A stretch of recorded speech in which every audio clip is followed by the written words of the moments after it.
Hey guys, this is Jesse Knox at Beast of Burden. Hope you're doing well this late October day. What we're talking about today is I have been working on a small native seeding project all summer.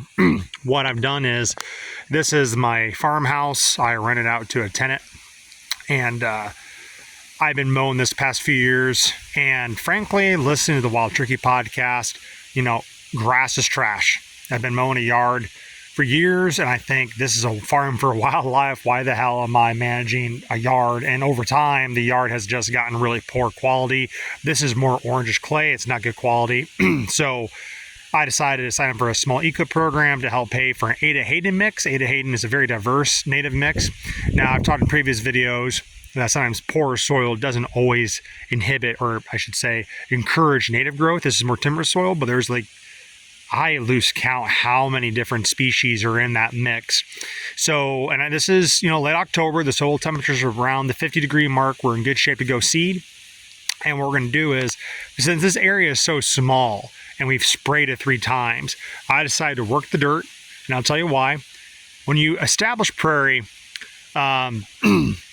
it's best to mow the first year at least 2 to 3 times your mower 8 to 12 inches off the ground. So I want to make this smooth, and I just want to make a good seed bed to get as much seed to soil contact as possible.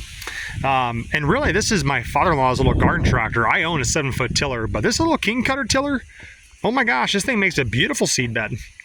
And I rigged up this little man-made, Mickey rigged harrow, which is 3 concrete blocks and a cattle panel. It's actually done a pretty good job. This is pretty firm. This is really good for natives. When you till soil for natives, which in my opinion, the only time to do this is when it's really rough. Firm seed bed. Same for small seeds, same for native prairie. If you raise hay, you know that a firm seed bed is critical to raise a good stand of alfalfa. Same thing in prairie. Because it's more consistent, you'll have a better stand overall. Now, what I did was I harrowed it. I'm going to come back my broadcaster. My broadcaster, it's just a simple earthway seeder, but it has a little cotter pin inside, and it'll actually agitate the seed, the fluffy seed, to get it through. I think there's more hard seeds in this mix regardless.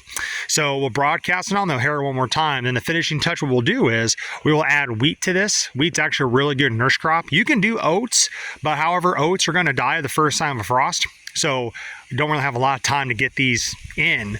Now, one idea what a fella could do, you could have treated you could have treated this like a food plot. You could have done like the wheat in mid-August at a light rate, 30, 60 pounds at the most. Then after you work it, smooth it up, then come back and spread your prairie as well.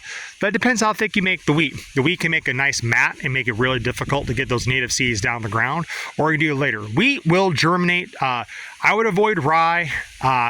I've talked to guys down south. They've used rye for nurse crop for prairies. My biologist up here recommend against it because the allelopathic toxins. Wheat can have allelopathic toxins too, but I do know guys have used wheat with prairie stands have had mildly good success. So we might go to find some wheat to help just kind of hold the soil over the winter, because we are on porous soil. It's really light and it can wash easily. So, that wheat or oats is going to be critical to help hold your seed bed. So that way all your native seeds don't go down this way. Now, a little history about this spot. These were all apple and pears and Asian pears my dad and I planted years ago. And frankly, it took about 10 years before we even had a crop on these trees. I didn't fertilize because I didn't really make it a priority. It wasn't important to me. Pretty much as the apple trees die, I just cut them out. But it is pretty unique to have a prairie intermixed apple trees.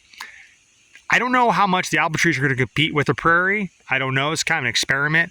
It is kind of neat because then you're going to have just more brooding habitat in here, and just turkeys passing through. The apples are going to be attractive to turkeys and deer and quail, and it's just very unique what's going on here. But I hate mowing. I don't mind mowing a yard, but this is a farm for wildlife, and it just seemed really silly to me to be mowing grass when grass is extremely inhibitive of turkey and quail and pheasants and other ground nesting birds. And also this would be just more browse and fawn cover for deer.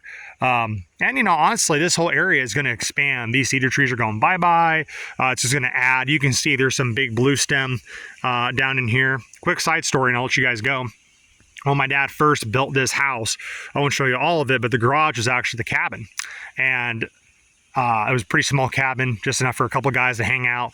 When my dad and his friend took pictures of the deer they harvested down here in the late 90s, this was all open. Like, a lot of this was not seeded down. These trees were not as tall yet. There's prairie grass everywhere. And my dad didn't know he was looking at back, 30 years ago. But you can see there's a remnant of this little blue stem and big blue stem hanging out here. So as we open up these cedar trees, we open up the timber more to help do some FSI. We have this here. This prairie stand, or potential prairie stand, will just, be a nice transition zone to a more open savanna-like timber. And then into this area where we might have more of that native stand, native grasses, native forbs come back over time. So that's really unique and cool. So we'll keep you guys posted. And again, you might have heard me in the other videos say it's not worth planting prairie. The thing is, I'm very torn. There are some old areas on my farm that I would not work up. I would simply just spray Roundup in the spring or clefting them, see what happens, definitely do a burn, or potentially do a Roundup and escort in the fall. This one I signed up for cost share for. If I didn't have any cost share, I think burning the grass and then spraying Roundup and escort in the fall would be probably more cost effective. However, being that there's cost share available, I can use the Ada Hayden mix on here, which I think is really, really neat. I was kind of like, well, why not? So hopefully, my only concern is the soil holds. That's my main concern. But to be honest with you, if this slope, lasted long for the first seed in a fescue back in the day, I would hope it would hold long enough for my natives to take off too. So it's a gamble, but I rather have, it's damned if you do, damned if you don't. Hope this helps your guys' inquiries on native prairie stands. If you're thinking about doing this, to me, it's okay to till, to smooth it out. And I prefer to drill, but however, we're seeing fall drillings, they're just not as dependable versus the summer seeding. And real quickly, I'll tell you why. That seed from the freeze and thaw can work itself down too deep, even if you drill it right on top.